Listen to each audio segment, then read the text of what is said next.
रमेश की प्रस्तुति। Music by Angle Music. बिया गजब के माल नहीं छुए दे लगाल,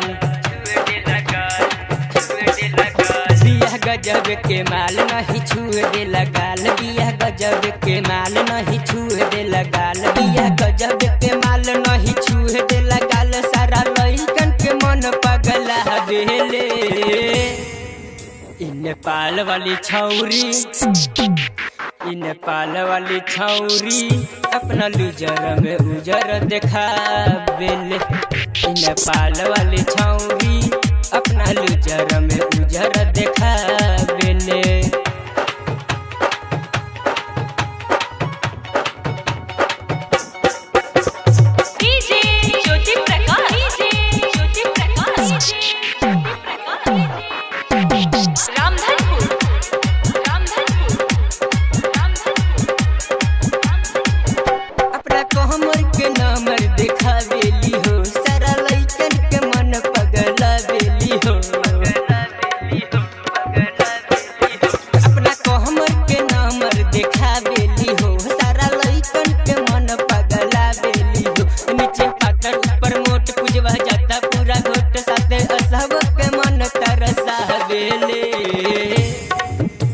नेपाल वाली छौरी, इ नेपाल वाली छौरी अपना लूजर में उजर देखा बेले।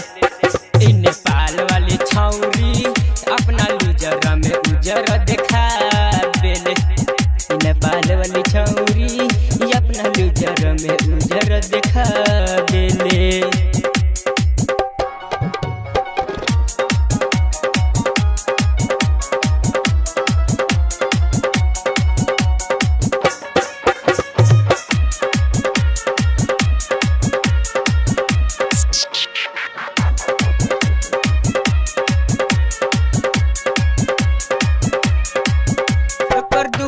जबन लागे बड़े बड़े देखा खाती छौरा खरे खरे भाई,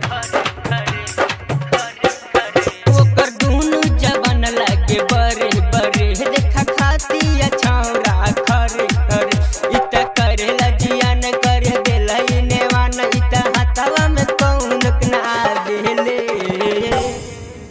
इ नेपाल वाली छौरी, इ नेपाल वाली छौरी अपना लूजर में उजर देखा बेले। इ नेपाल वाली छौरी अपना लूजर में उजर देखा बेले।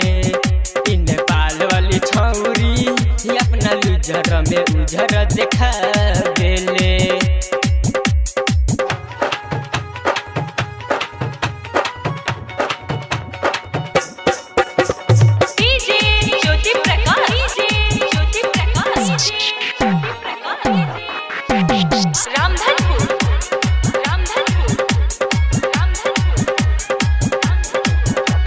भेसवा के चक्कर में रहेला हो, रसन दीवाना के कुछो न कहेला हो। ये भाई